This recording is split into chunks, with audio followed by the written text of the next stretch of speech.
పొద్దున్న లేచినప్పటి నుంచి రేవంత్ రెడ్డి గారు ఒకటే ముచ్చట. తెలంగాణ రాష్ట్రం ఇచ్చిన శ్రీమతి సోనియా గాంధీ గారు.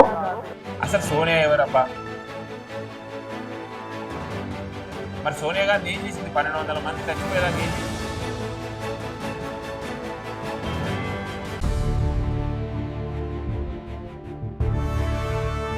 అందరికీ నమస్తే, జై శ్రీరామ్. పొద్దున్న లేచినప్పటి నుంచి రేవంత్ రెడ్డి గారిది ఒకటే ముచ్చట.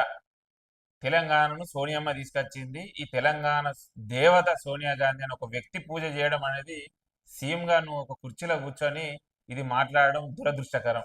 కుటుంబ సభ్యులను కోల్పోతే దుఃఖం తెలిసిన దేవతగా తల్లిగా ఇవాళ తెలంగాణ రాష్ట్రాన్ని సోనియా గాంధీ గారు ఇచ్చిండ్రు. అసలు సోనియా ఎవరబ్బా? సోనియా గాంధీ ఎవరికి తెలంగాణకు? ఆమె ఎందుకు ఇస్తుంది? సోనియా గాంధీ ఏమన్నా ప్రధానమంత్రి, రాష్ట్రపతి, లేకపోతే సెంట్రల్ మినిస్టరా? ఒక హైకమాండ్లో ఒక సీనియర్ లీడర్. ఆమె తెలంగాణ ఇచ్చుడేంది? నీ మాటలు కాకపోతే ఒక్కసారి జాగ్రత్తగా మాట్లాడు. చరిత్రను వక్రీకరించేలా మాట్లాడి ముందున్న తరాలకు మనం ఏం చేసినాం, ఎంతమంది విద్యార్థులు కొట్లాడిళ్ళు ఈ తెలంగాణ రాష్ట్రాన్ని తీసుకొచ్చుకోవడానికి, శ్రీకాంత్ చారి లాంటి వాళ్ళు, కానిస్టేబుల్ లాంటి వాళ్ళు, జయశంకర్ లాంటి వాళ్ళు వాళ్ళ కష్టం వృధా చేసే ప్రయత్నం నువ్వు చేస్తున్నావంటే, ఎంతో మంది చరిత్రకారుల్ని భూస్థాపితం చేసే ప్రయత్నం ఇవాళ తెలంగాణ రాష్ట్రంలో కాంగ్రెస్ ప్రభుత్వం చేస్తున్నది నువ్వు కాదా? తెలంగాణ కొట్లాటకు తొవ్వ చూపించింది కాలోజీ. మా తెలంగాణని మాట్లాడలేని కాలంలో పెన్ను పేపర్ పట్టి 3 కోట్ల మందికి గొంతుకయ్యిండు. తెలంగాణ రాష్ట్రం ఏర్పడితే మన నీళ్లు, నిధులు, నియామకాలు మనకే ఉంటాయి.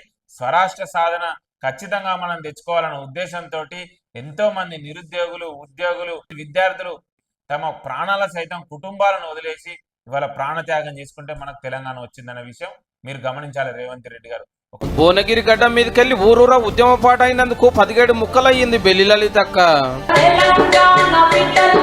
ఒక వ్యక్తికి పూజ చేయడము సోనియా గాంధీ తీసుకొచ్చిందంటే, మరి సోనియా గాంధీ ఏం చేసింది? 1200 మంది చచ్చిపోయేదాకా ఏం చేసింది? చావు ముందుకే తెలంగాణ ఇవ్వచ్చు కదా. 1200 మంది కుటుంబాలను ఆగం చేసిన సోనియా గాంధీ ఒకప్పుడు నువ్వు చెప్పిన నిజంగా బలిదేవత. ఆమె దేవత కాదు, బలిదేవత అని చెప్పి ఆమెకు బిరుదు ఇవ్వండి.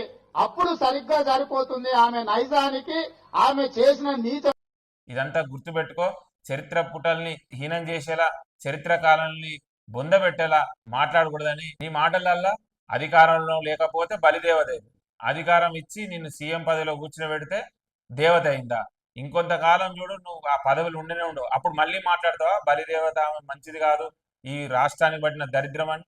తెలంగాణకు సోనియా గాంధీ రుణపడి ఉండాలి. మెదక్ నుంచి ఎంపీగా గెలిపించి కూర్చుండబెట్టింది మన తెలంగాణ ప్రజలు. ఇది గుర్తుంచుకో రేవంత్ రెడ్డి.